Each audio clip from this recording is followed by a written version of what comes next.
Dear ESTS members and webinar attendees, my name is Lieve de Pipere, your moderator for today. This webinar is the 7th one of the 3rd season of the ESTS educational webinars. And the subject of today is preoperative functional assessment for lung cancer surgery. As shown by a new massive subscription of almost 800 registrants, this will again be a fantastic journey led by a true expert in the field. I'm very glad to introduce you to a man who hardly needs to be introduced. Mr. Alessandro Brunelli is consultant thoracic surgeon at St. James University Hospital in Leeds and honorary clinical associate professor at University of Leeds. But we all know him as the Secretary General and President-elect of the European Society of Thoracic Surgeons. He has written many papers on preoperative functional assessment in lung cancer surgery. So therefore, I think Mr. Brunelli is the perfect speaker to learn us something about this item today. We will ask your interactivity, so be ready to answer some poll questions, and please ask as many questions as you want to the expert. But first, I'll give you the word, Mr. Brunelli. So thank you very much, Lieven, for the kind introduction, and thank you for inviting me to this educational event, which is really taking off, especially in the last few months and the last year. And so I'm very happy and pleased to take part of it. So the subject, as you said before, is preoperative evaluation. Before we start with the lecture, perhaps we can share even some question to the webinar delegates, just to set the scene and to understand, where we all are and how we interpret the subject. I don't know if you can. Okay. So in the right sidebar, in the polls bar, you should see, for the audience, you should see some questions, and you can answer on them by just clicking on the right answer you think it is. If you can see these in the right sidebar in the polls, 3 questions you can answer. So perhaps we can leave this up, and then we can at some point stop and see the answer rather than waiting now, if you all agree. And okay. So I think we can start. So let me share my my screen. So I hope you can see. Perfect. Okay. So the topic of preoperative evaluation before lung resection is increasingly important because, unfortunately, despite the improvement in anesthesiologic, surgical techniques and perioperative care, we still have a considerable morbidity and mortality rate after lung resection, as shown by these latest figures from the ESTS database. And also this data show that the well-known risk factors like age, cardiac comorbidity, prohibitive pulmonary function, and also the type of a surgical approach still have an impact on the postoperative outcome. And the other reason why assessing the fitness of a surgical candidate is so important is that more and more in the recent times we have alternatives to surgery that can be proposed to patients. We'll come back to this point because this is a crucial point, especially to what extent engage the patient to decision in the type of treatment. So we know that there is an increasing number of patients presenting with comorbidities, underlying coronary artery disease, for instance, or COPD. We operate more and more on elderly patients, compromised patients, therefore it makes sense to assess at least these two systems, the cardiovascular and respiratory system. And these are the tests we use most frequently in the preoperative functional workup. So a cardiologic evaluation, pulmonary function evaluation, and exercise test.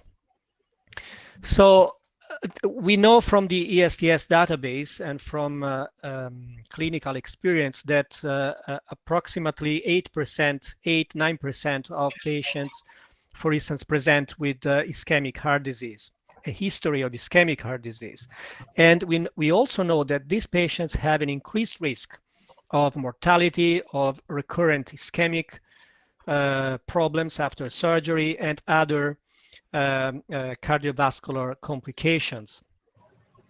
And despite minimally invasive surgery has been shown to be somewhat protective in terms of incidence of major adverse cardiac events after lung resection, still in these patients with ischemic heart disease, there is a five-fold higher rate of mortality and a very high rate of failure to rescue. It means patients that have cardiopulmonary complications have a very high risk, 18% risk of death.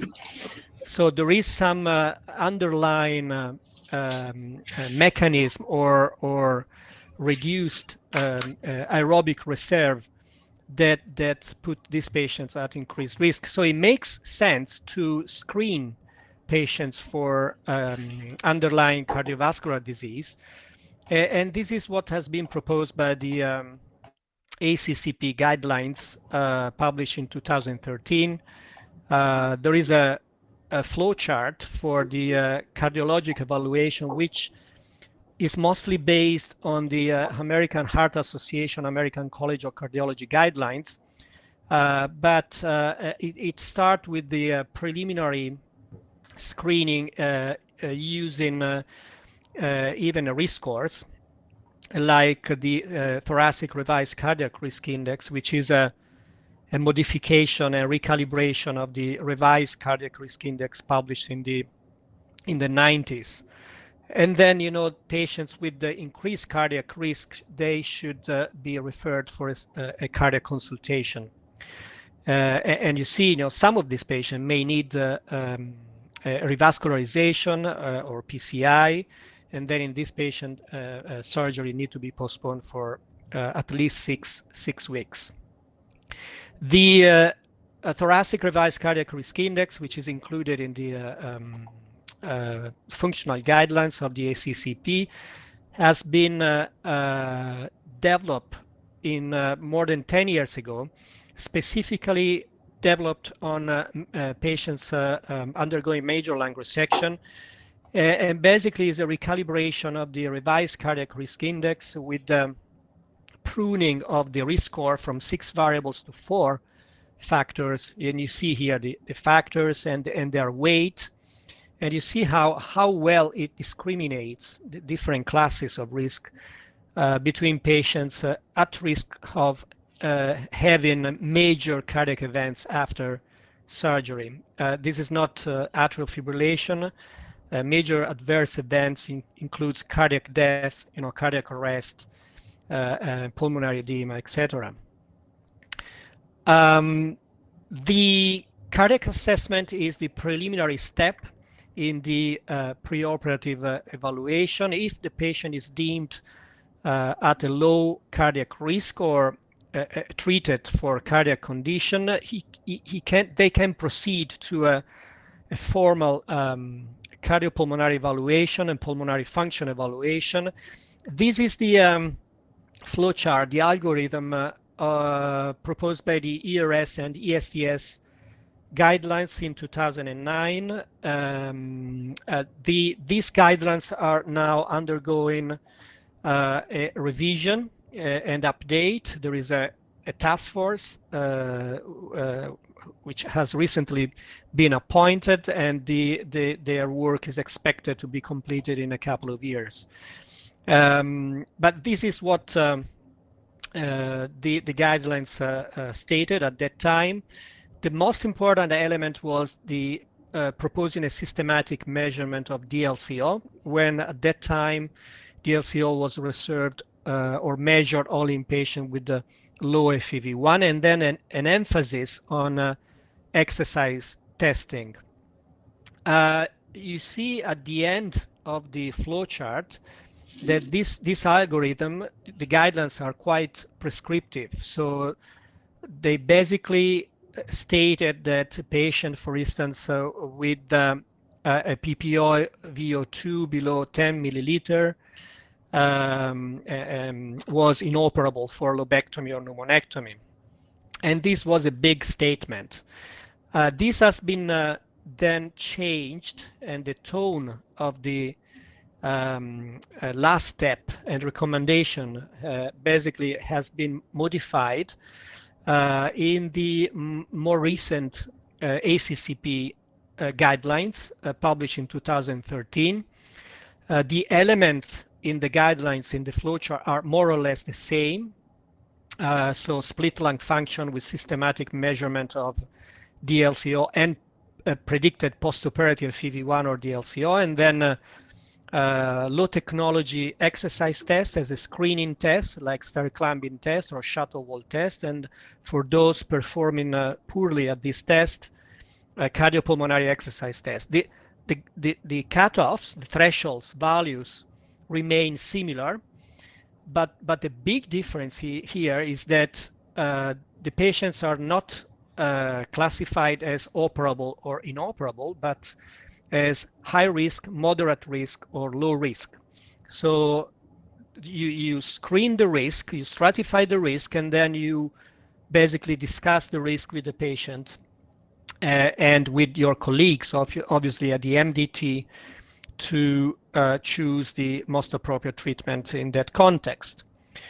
Obviously, we all agree on the low-risk patients, those very fit, and on the high-risk patients, those at prohibitive risk for major lung resection. The largest category here is the moderate risk, which was very poorly defined in the manuscript or ACCP guidelines, simply because there were not enough evidence to validate this concept of moderate risk. What moderate risk means is also difficult to sell it to the patient. So what we have tried to do is to apply the criteria for this category, the moderate risk group, which is the largest group of patients presented probably to in our practice, in our clinics, and see what happens, what happened in the ESTS database. And we found that the 30-day mortality in this category was quite high, so not negligible. So basically, after lobectomy, the 30-day mortality in this group of patients with a PPO, FEV1, or DLCO between 30 and 60, and a VO2 max between 10 and 20 was 3.4%, and you see the mortality rate was much higher after bilobectomy or pneumonectomy. So this is, I think, crucial information to keep in mind and also to share with patients. One of the elements proposed in the different guidelines are the low technology test or field test, exercise test. So those tests that require low technological equipment, and they can be performed in clinic. And all these tests have the main meaning to screen patients in terms of their fitness or global fitness. So the shuttle wall test, which is quite widely used here in UK, for instance, has been proposed many years ago and has been shown to be associated with levels of VO2. And actually, in the past, a cutoff of 25 shuttles or 400 meters was taken as a cutoff of inoperability, which is now obviously not the case anymore, but to signify the association with the VO2 max. We have recently published a study on our patients, finding that patients walking less than 400 meters at shuttle wall test have an incidence of a cardiopulmonary morbidity of 33%, so threefold higher of those patients walking longer. But if they also desaturate more than 4%, the complication rate, increased to 50%. So there is an association with postoperative outcome. Star climbing test is the other test which has an honorary tradition among thoracic surgeons since the 80s and has been largely investigated in several settings. This is an old study we published on star climbing test. Star climbing test is different from shuttle wall test or from 6-minute walking test because it is a constant work rate test. So the patient pushes since the start to their maximum. So it is more stressful for the cardiorespiratory system, and to disregard, probably it is more capable to elicit or to elicit, derangement of the oxygen, or to detect derangement of the oxygen transport system, and for this reason is highly associated with the morbidity and mortality. And at that time we found a cutoff of 12 meters with a mortality rate of 13%. This was a study published on patients operated through thoracotomy. And you see here, when you associate a low altitude climb, the star climbing test, and low PPO, FEV1, or the LCO, the mortality rate is as high as 20%. There is even here an association between altitude climbed and VO2 max measured during the star climbing test with a portable device, which justify the effectiveness of this test in detecting deficit in the oxygen transport system. And this is a recent meta-analysis published in Thorax, and what they found was that the basically pooled height threshold for high risk of complication was 10 meters. I think it's quite convenient to standardize the altitude reached by a patient in meters, because obviously every hospital is different, every staircase is different, the steps height is different in different hospitals. So several studies have tried to standardize this variable. 6-minute walking test until very recently didn't have a very evidence base for typical patients candidate to lung resection. This is different from patients, for instance, candidates to lung volume reduction or transplant patients, for whom this test is quite frequently used.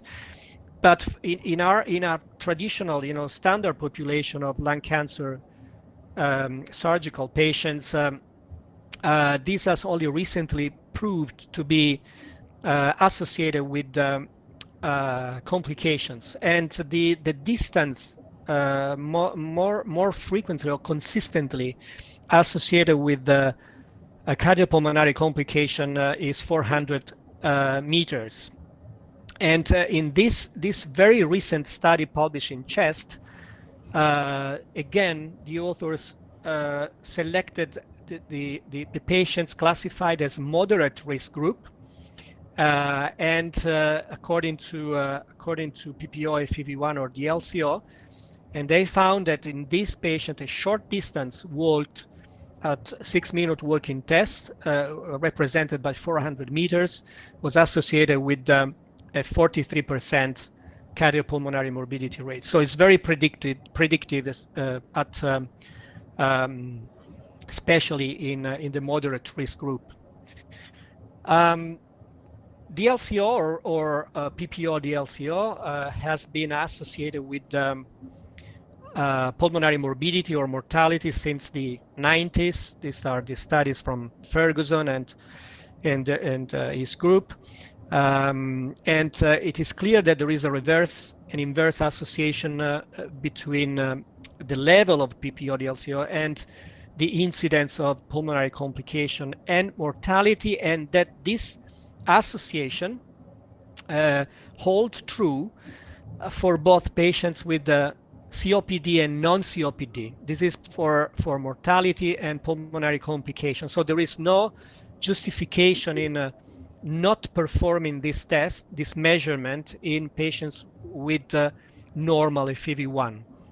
As high as 40% of patients with normal FEV1, with a FEV1 greater than 80%, may have a DLCO lower than 70-80%. So DLCO should be measured in all patients candidates to lung resection. This is widely accepted by all guidelines now, and this is actually also one of the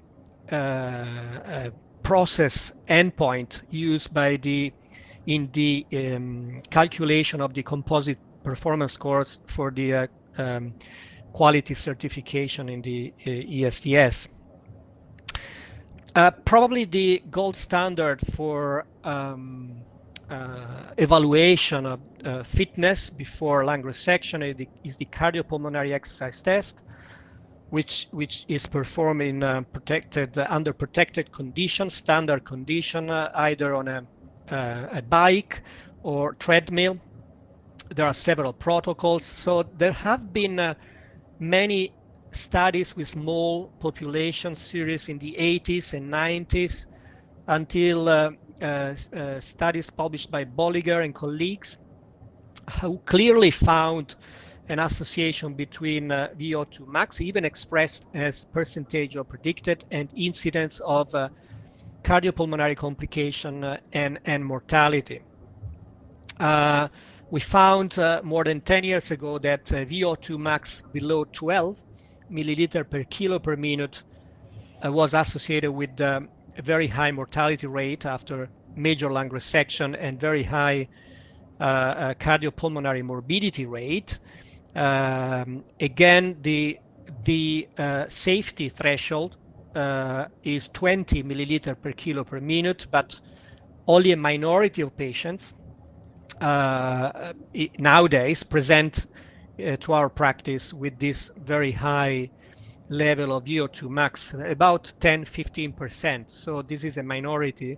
The majority of patients are those with the VO2 max between 10 and 15 and 15 and 20. The other great advantage of CPET is that it can detect an underlying ischemic heart disease, and it has been shown to be even more accurate and precise than stress ECG in detecting ischemic heart disease. So it really makes sense to perform this test, especially in patients with compromised pulmonary function or low performance at low technology test, or those with an underlying cardiac risk. VO2 max is probably the parameter which is most studied and used in clinical practice. However, in the most recent years, the other parameters which is gaining attention is the VE/VCO2 slope, or also called inefficiency slope. This is very well known to cardiologists because it is a parameter used in patients with chronic heart disease, in whom it is strongly associated with survival. And it has been shown in several studies to be also associated with respiratory complication and mortality in patients undergoing lung resection. And this is regardless the level of VO2 max. So for many authors, VE/VCO2 slope is even more accurate and sensitive than VO2 max in predicting complications and mortality. And just to give you an example, a practical example, this is our series in Leeds for those patients who had a cardiopulmonary exercise test, who represent obviously high-risk patients.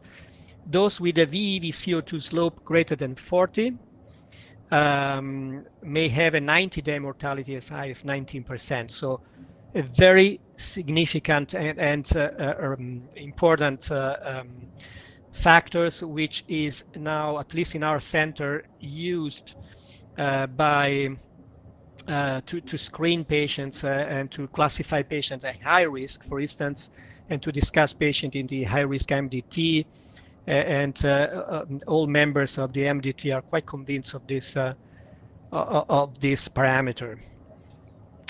Coming back to pulmonary evaluation, PPO FEV1 obviously has been used for decades and perhaps in the past abused, and many patients have been unfortunately excluded from surgery only based on low values of PPO FEV1. We now know that unfortunately PPO FEV1 doesn't predict quite well, especially in those patients with COPD and airflow limitation. And this is due to the fact that even for patients with a lung cancer resection candidates, we have a so-called lung volume reduction effect for those with COPD. So this doesn't apply only for typical end-staged emphysema candidate to lung volume reduction, but also those patients with the moderate to severe COPD and lung cancer located in the most affected lobe. They may benefit functionally from lung resection. And in fact, what we know is that although this is the functional loss of FEV1 and DLCO at discharge, so measured perhaps 7-8 days after operation, there is a huge difference between those patients with airflow limitation and those with a normal FEV1. So the FEV1 loss and even a DLCO loss at discharge is much lower in those patients with an airflow limitation. And this is just a week after operation. And a week after operation, 17% of patients with pre-op FEV1 less than 70% actually improved their FEV1 at this time.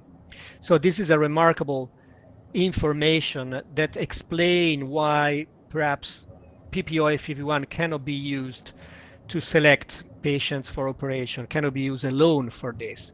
And the long-term changes of FEV1 or the LCO confirm this data and figure. You know, we know that there is a reduction at discharge and then a gradual increase after lobectomy, both for FEV1 and the LCO, and basically at 3 months, the average loss is basically 16% for FEV1 and 12% for the LCO after lobectomy.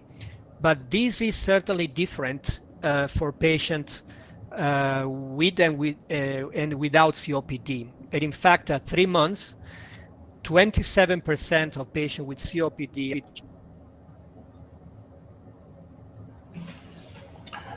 I lost your microphone.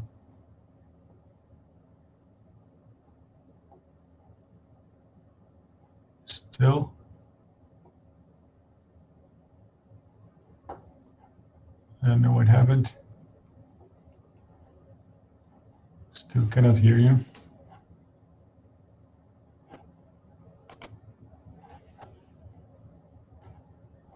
Anyone in the audience who can hear Mr. Brunelli? Maybe just in the questions bar.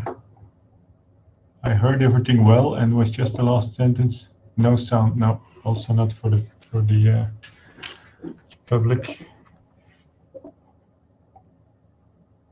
Still not.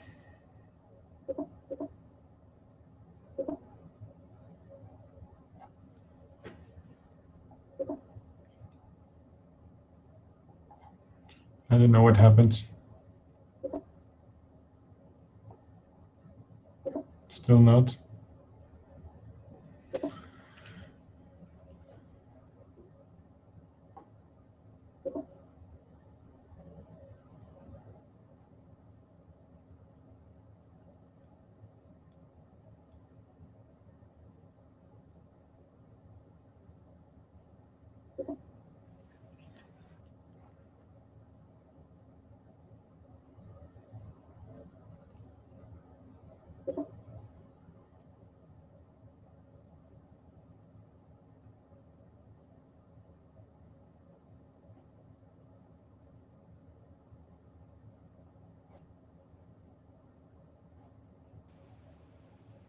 Can you hear me? Yeah, now we can hear you again.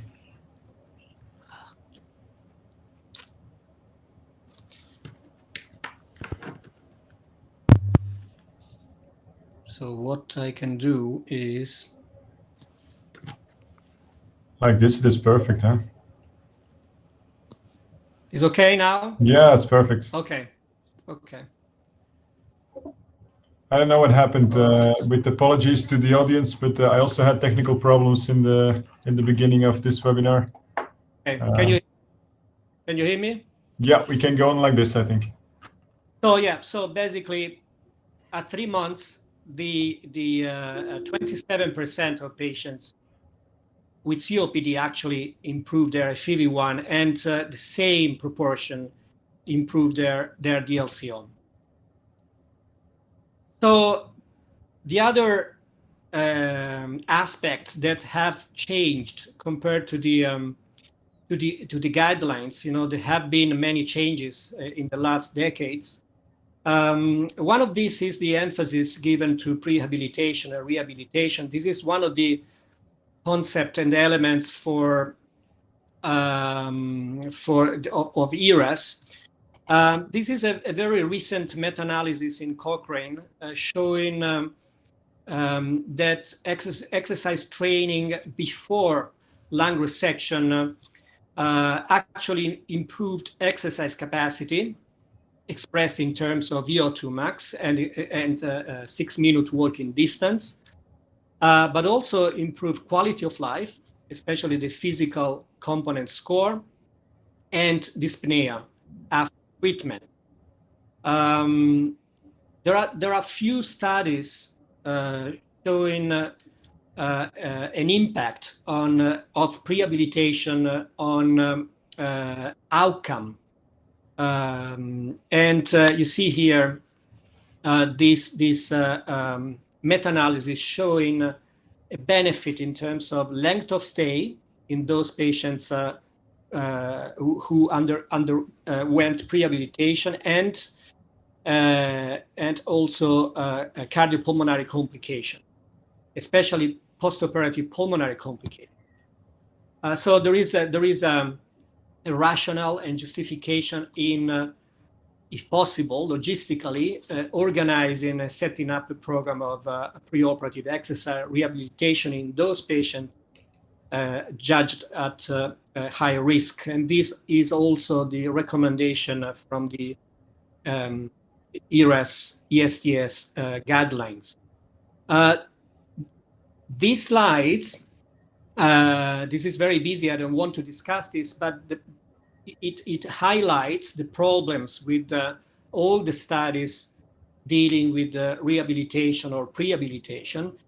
So the heterogeneity of these studies, you see the differences in type of intervention, like anaerobic exercise or strength, or a combination of both, the intensity of this exercise, the duration of the session, the frequency, the weekly frequency, and the length, which is critical, of course, especially when we talk about lung cancer patients. So very difficult sometimes to interpret these different results, different studies, but there is a scope for this intervention, especially if we have a window between tumor board discussion and surgery, especially in high-risk patients, or perhaps in those patients undergoing multimodality treatment or induction treatment. So we have time to perhaps optimize fitness for this patient. In the last decade, more and more patients undergo operation through minimal invasive surgeries, which has been shown to be associated with improved outcomes. And this is due to lesser impact of the approach on the chest dynamics and pulmonary function, and better preservation of pulmonary function even in the early postoperative phase. And minimal invasive surgery, vascular robotic, is particularly advantageous in patients at higher risk, as shown in this elegant study from the ESTS database with a prohibitive PPO, FEV1, or the LCO. They have a much lower mortality rate when operated through VATS. And keep in mind that all the studies used to devise the guidelines, the old guidelines included patients mostly operated through an open approach. So this can change the operability criteria and the thresholds of operability. Obviously, there is an increasing interest of sublobar resection for compromised patients. They represent 10% of all stage 1 non-small cell lung cancer operation in the ESTS database, but this is increasing. So it is 14% in the last 3 years. And it makes sense to perform sublobar resection when technically and oncologically feasible in compromised patients, because they obviously preserve more pulmonary function compared to lobectomy. And we have recently shown that, especially in high-risk patients, there is a 35% reduction of mortality compared to lobectomy. So this is another alternative to major lung resection, traditional lobectomy, in those patients with increased perioperative risk. But this is very important. We mentioned this at the beginning. So there is an increasing emphasis on patient empowerment and shared decision making. So why we do all this? Why evaluate patients, their risk?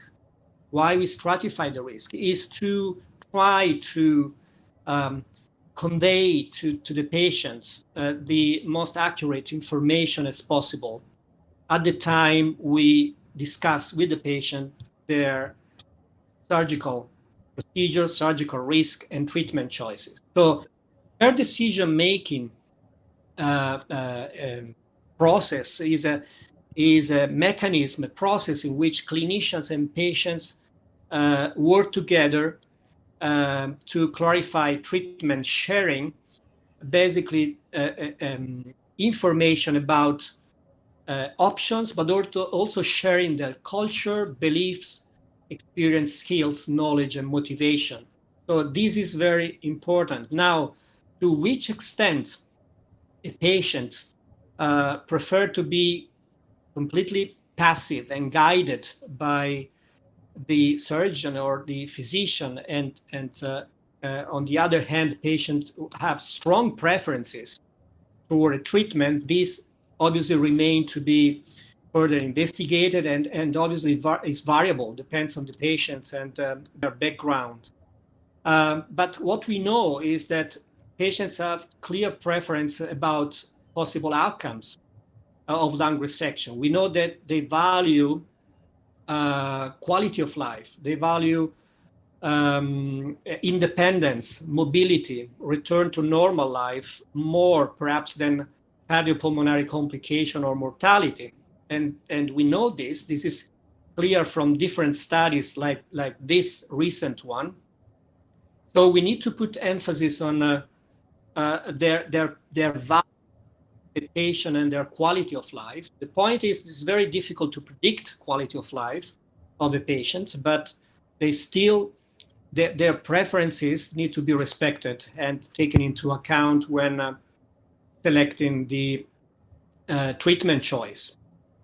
We know that quality of life after surgery varies, so it reduces and worsen, immediately after surgery, and then gradually improve at 3-6 months.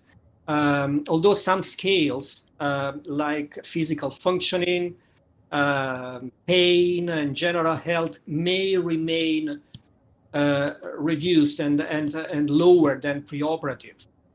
And we know that generally the mental, emotional status of the patient improve after treatment as a relief of anxiety and depression.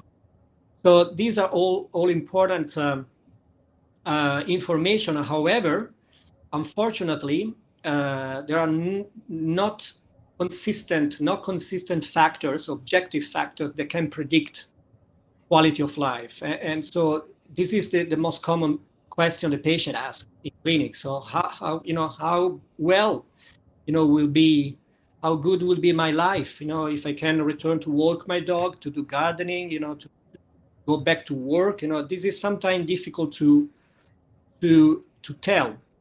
Although we know that, for instance, DLCO, a low DLCO, preoperative DLCO, can be associated with poor quality of life after surgery. We know that, for instance, pneumonectomy is certainly consistently associated with the poor quality of life after surgery. So we have some elements that can be used. And we also know that many patients still experience dyspnea, shortness of breath, long after treatment, surgery.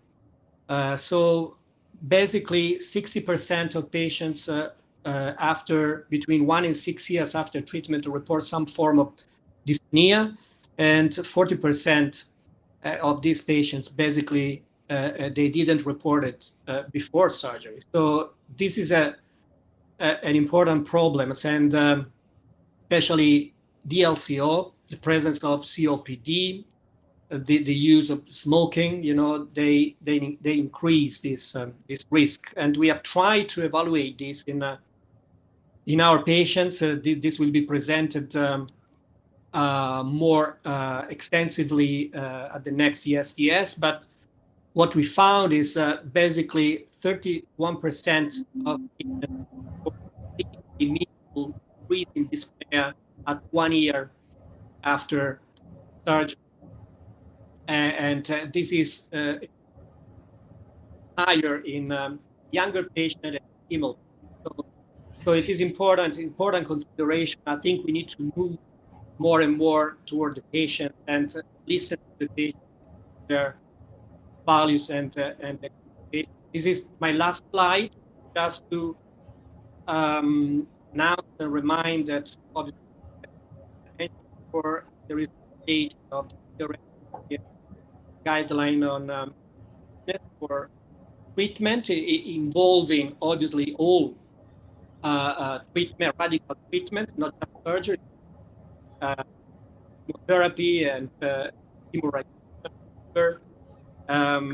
And these are rationale for making this effort to change the life. So thank you very much for for your attention. I think we can perhaps discuss, and perhaps we can even try to see Okay. the response of the poll. Okay. Thank you very much for this very nice overview. I see there's already a few questions, but indeed, maybe we go back to the poll first. The first question you asked to the audience was, what do you think of, the first one was, are you following current guidelines for functional evaluation before lung resection? And thereby we mean the ERS or ESTS or ACCP guidelines. And 2/3, being 66-67% of the audience are saying yes, I try to apply them systematically. And then 28% is saying partially, because certain tests are not available in my hospital. Just 5% is saying partially, as I do not think they are accurate, and you said some things about that. And fourth one was, I never use guidelines, but no one voted for that. I don't know if you want to comment on this. No, I think this is quite expected. I would say it is quite well distributed. I think there is obviously a logistic issue in performing some tests, like the cardiopulmonary exercise test. So this is also what we find in our practice and in many other practice. So I think it is quite it is not surprising. Okay.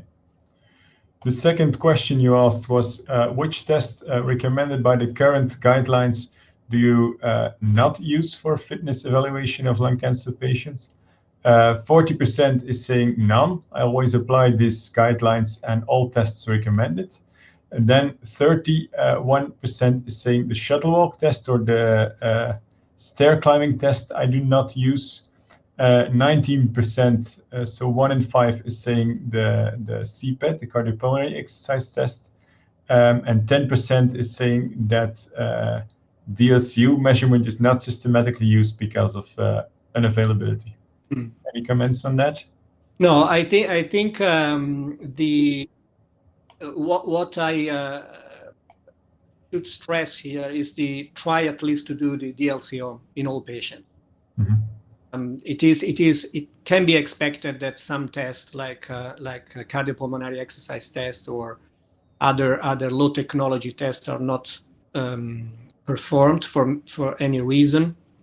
But DLCO, going ahead, with just FEV1 or PPO FEV1, it could be misleading sometimes. So DLCO, I think, should be used to stratify the risk as much as we can. And this is what is recommended by all guidelines. Okay. And then the third question was, what do you think of shared decision-making process? There we see that 65% is saying, I always try to engage patients in the treatment choice. And 23% is saying cancer treatment is decided at the tumor boards and patients are only informed of this decision. 10% is saying patients prefer generally to delegate the treatment choice to physicians they trust. And 3% is saying, I have not been specifically trained to properly apply it in my patients. I don't know if you want to comment on this. I think obviously this shows that there is need for training of young surgeon, physician in this subject. Because it is a science. There are many publications, and especially in other specialties, especially in oncology, and I think this should be more widely taught to also we need information, a tool, to share with the patients, perhaps, and all this is a part of the education. But I also, I'm happy to see that many engage patients now routinely in their conversation and in the treatment choice. And I think more and more patients are now educated by many sources, and come to the physicians, yes, with trust, perhaps, and they want to be guided, but also with clear preferences, perhaps. And I think our role is to try to listen to them and try to listen to their values, and try to help to find the most appropriate treatment in their situation. Mm-hmm. So I see there are many questions. Indeed. So we try to answer this. So would it be possible, if we don't have time to answer to all these questions offline, if we record them, or perhaps not? It is. I think it can be possible. Yes, I will collect all these questions and send them over to you anyway. Okay, but anyway, so there are a question: do you actually do VEV CO2 slope? How do you actually do a VEV CO2? So VEV CO2 slope is part of the CPET. So it's a parameters estimated by the physiologist or cardiologist as a part of, together with the VO2 max or VE or oxygen pulse or other parameters, they can calculate VEV CO2 slope. The traditional threshold is 35. So if it is greater than 35, it is at increased risk. Greater than 40 is very high risk. And so the other one is, so in one study or group evaluated estimated VO2 max, so calculated based on stair climbing tests, so based on weight of the patient, except time. I think if you don't have CPET, it could be used as an equation to estimate a VO2 max. However, the reliability and accuracy of the values should be validated against the actual CPET, because it can vary from setting to setting, because an hospital can have a different staircase, different height. So this may influence the effort and also influence the results of it. But I would say I would be a little bit concerned or worried to exclude a patient based on a calculated VO2 max, low VO2 max, without putting the patient on a bike and actually estimate, measure their actual consumption, because it's not a validated formula. So the other, Paul Mashkil, do you repeat functional evaluation after induction treatment? So this is a great question. We know that chemotherapy, especially, and chemotherapy more than radiation, but chemotherapy, some drugs reduce the LCO. We always repeat at least PFTs before to proceed to lung resection. We probably don't repeat exercise tests if the patient has an exercise test, but we certainly repeat PFTs and DLCO, because there is an evidence that this can be affected by chemotherapy and chemoradiation. So are there any important unanswered questions in the use of CPET in patients with lung cancer?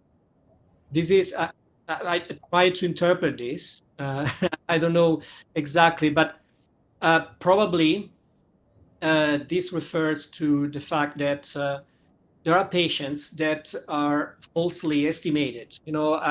For instance, obese patients or underweight.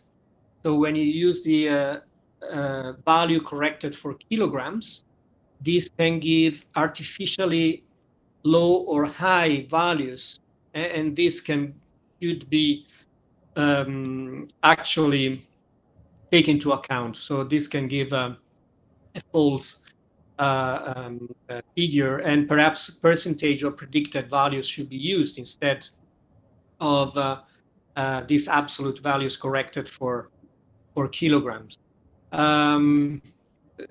Obviously, CPET could be time consuming, could be the patient should be referred to perhaps other department, and it is not always available. It should be reserved for patients that have been screened using pulmonary function and perhaps a low technology test.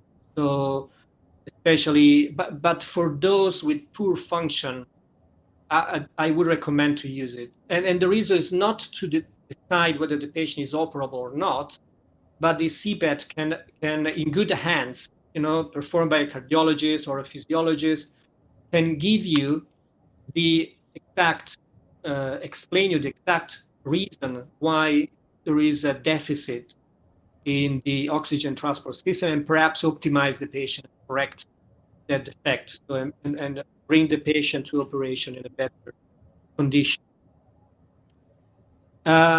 So there is a question about the moderate risk group from the ACCP,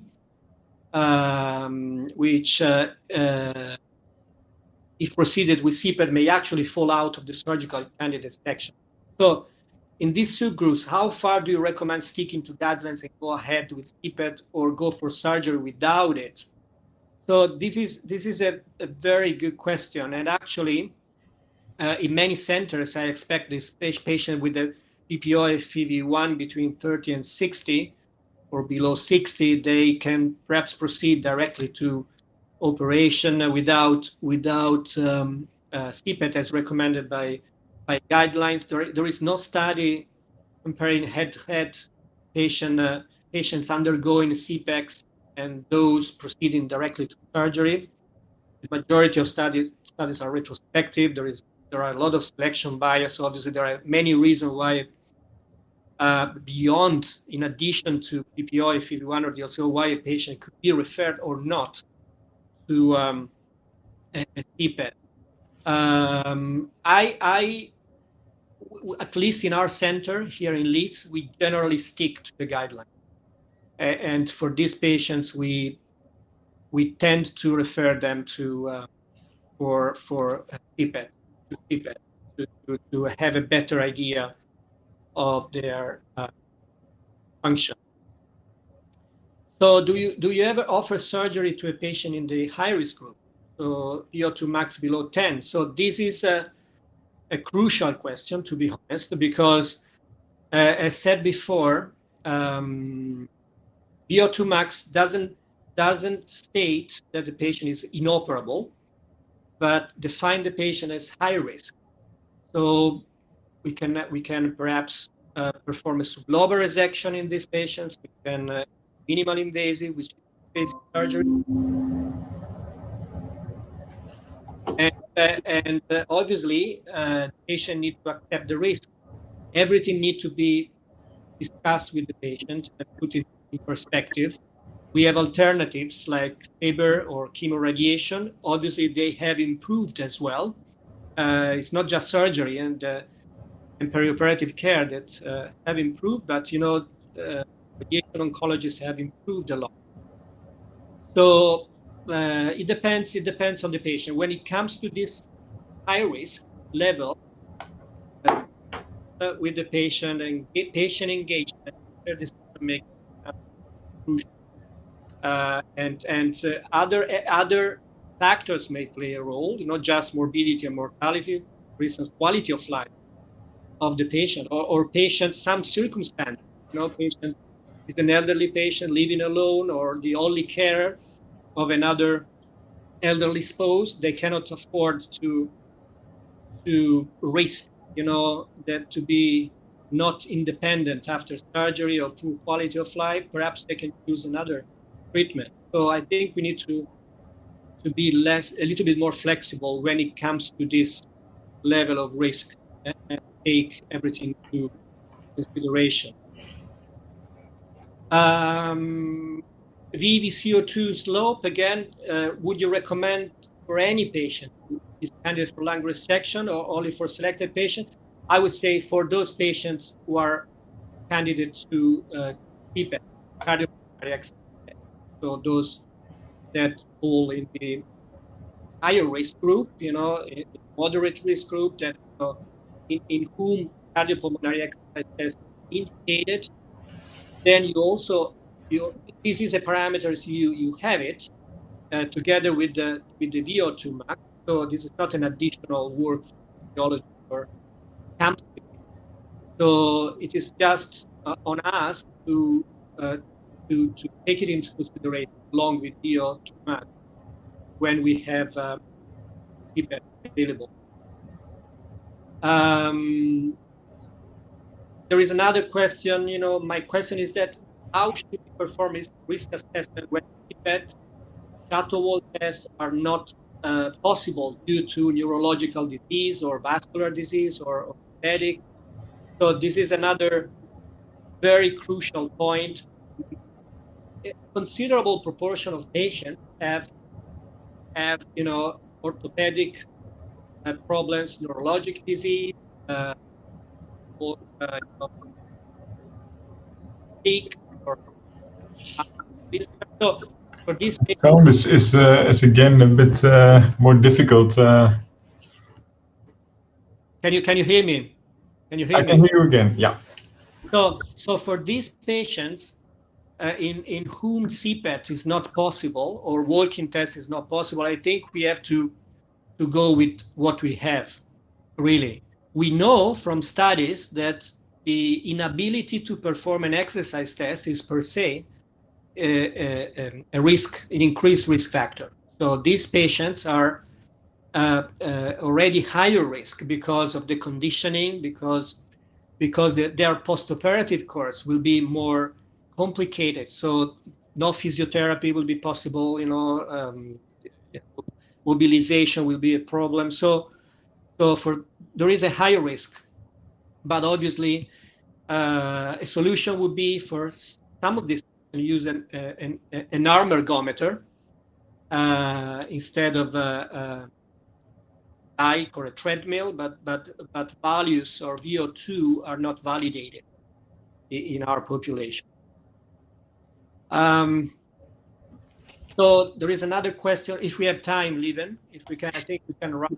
We can go on. Yes, if you have time.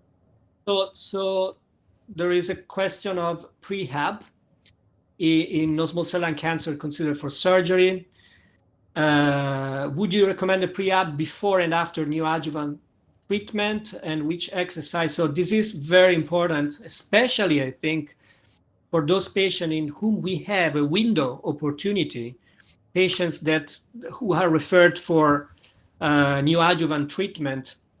This is a very a great opportunity to take and to rehabilitate this patient if they are high risk. And perhaps it is proven that exercise improve morale, improve mood, improve perhaps uptaking of treatment, chemotherapy. So it is actually the ideal condition for this patient to be enrolled in such a program. Which exercise? The majority of the randomized trial used a combination of aerobic and strength exercise. So a combination of both, high intensity, 4 or 5 times a week. It can be supervised or unsupervised, or a few sessions supervised and then unsupervised. There are now also app available. Patients can do their exercise, guided remotely through the app. So how would you evaluate a patient with a tracheostomy? This is another problem. Obviously, for this patient, there are special cannula that the respiratory physician can use to perform pulmonary function tests, but they are not usually very accurate, especially the LCO. So again, for these patients, perhaps a test like Shuttle test or stair climbing test could be a valid alternative, because they can be done, regardless the tracheostomy. So again, the guidelines are there, the tests are there, but we also need to use our let's say flexibility and try to use the guidelines with kind of experience and adapt them on the individual circumstances. And we do what we can, try to estimate, and again to gain knowledge on the risk to discuss with the patient. There is another question about which type of preoperative rehab is more valuable. Yeah, again, we basically do you also recommend a pre-op exercise schedule for patient with normal function test? So again, I think that the one that has been used the most and more effectively is the combination of aerobic and strength exercise. For patient with normal function test, I think the majority of randomized trial included patient high risk.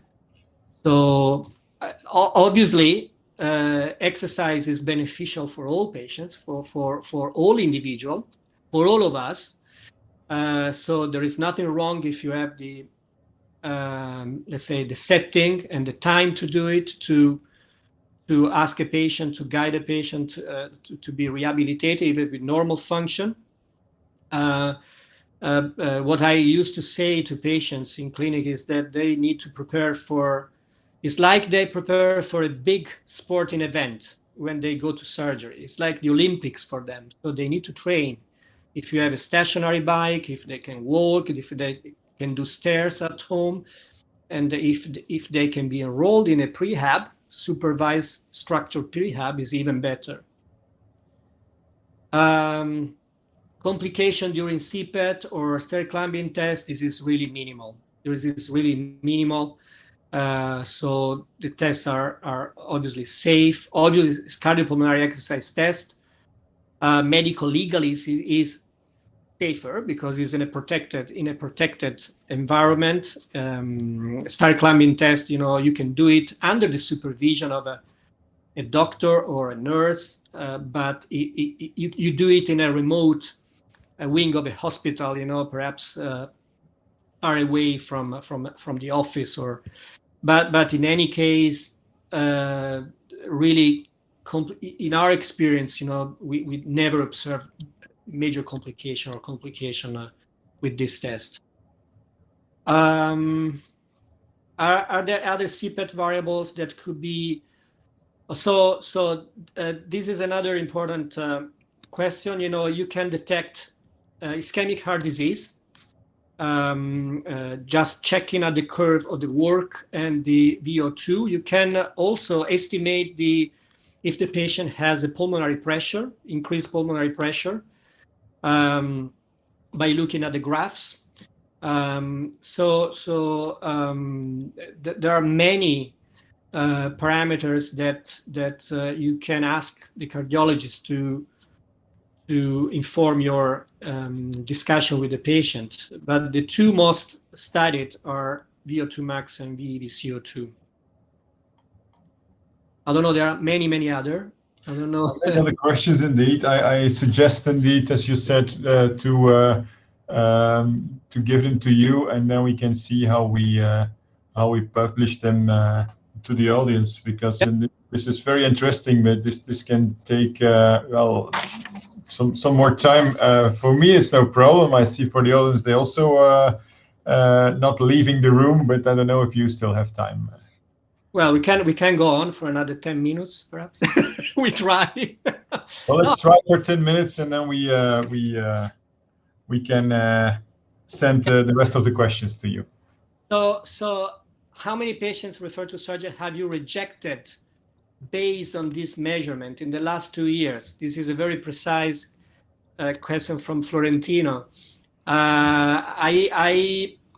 What we do is, I cannot give you a precise account, but I would say it depends actually from the population discussed at the MDT, the tumor board, the major tumor board, because when we discuss the patient, we discuss it together with the oncologist and the chest physician. The surgeon is there, and already there, if we perceive the patient is a very high risk, we perhaps prefer to do to exclude the patient from the beginning. This is rare, so it should be a very high risk patient, like a performance score of greater than 2, VO2 max, below 10, BMI of 17. So we say, well, for a major lung resection, perhaps it's not a good idea. Otherwise, what we do is we organize a parallel referral to both the radiation oncologist, so the radiotherapist, and surgeon. So we both see the patients, and we discuss with the patient, and we work very well together. There is no competition in Leeds. And sometimes actually we see the patient the same day and next door. So the patient they have the ability to, they receive the information from both specialists, and they can make their mind. And I think this is a very, very important point. How many we reject is difficult to tell. We have several filters because we also have a high risk MDT in the department together with the anesthesiologist and other surgeons. So where we discuss the high risk patients, and we see, what the opinion of the team and the anesthesiologists are. So sometimes we also select patients at that stage. I would say it depends on what patients that come to a surgical clinic, we probably exclude 5%, 6%, not more than this. Those that made it to the surgical clinic already. And many of these exclusion are because the patient choose other treatment. I respect, perhaps they choose to go ahead with Saber. VQ scan to calculate the risk based on the removal of the lung.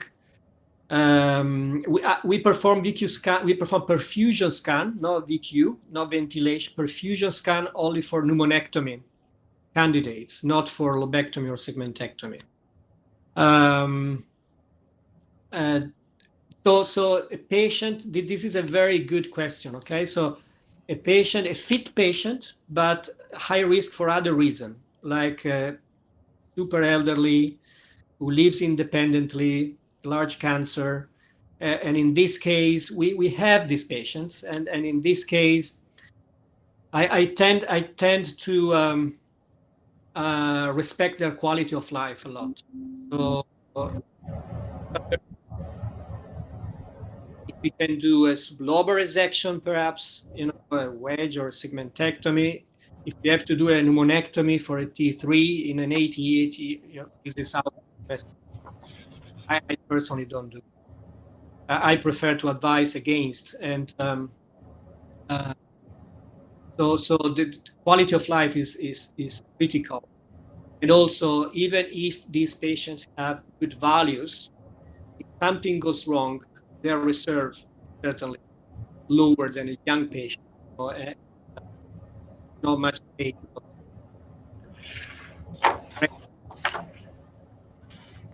So it becomes even more important, taking into consideration quality of life and post-operative. Sound is getting more difficult again. I don't know what happened. Can you hear me now? Yes. After COVID, how do you assess the potential? So we haven't changed the test. And after COVID, you mean COVID infection, probably. We actually have no experience about it.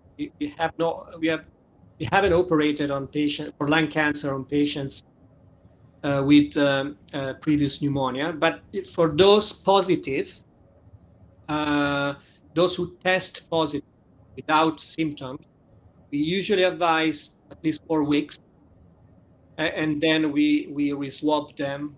We screen them again. So 4 weeks is what we advise in case of positivity before we screen them again. Okay. Yeah, this is again for pneumonectomy. Yes, we perform a perfusion scan as well. Yes, to calculate the PPO values. Okay. Have they observed that fitter patients present at a higher tumor stage because they have a better reserve? Well, I actually haven't made this link or this connection.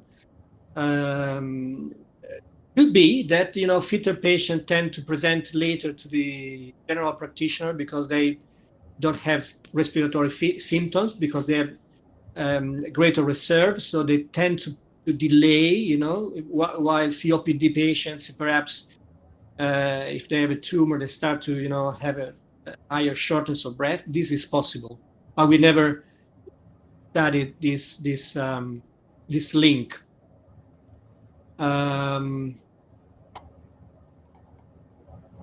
So other comorbidities, not just ischemic heart disease. Obviously, we use charts on comorbidity index for in the database. We calculate. We don't use it too much to stratify the risk or to select patients. Obviously, there are patients with the many other conditions, liver problems, pulmonary fibrosis is one big problem. Pulmonary hypertension is a huge problem, and or hematologic disorders. We have many patients presenting with concomitant disease. So all these patients obviously need special consideration. Individual special kidney disease is another very frequent comorbidities, which obviously increase the risk. Just to let you know, we are conducting this evidence-based search for the new guidelines, taking into consideration also this individual comorbidities, trying to give some guidance to the practicing surgeon, not just for cardiologic disorder, but also for other aspects. And final question. So we have done everything.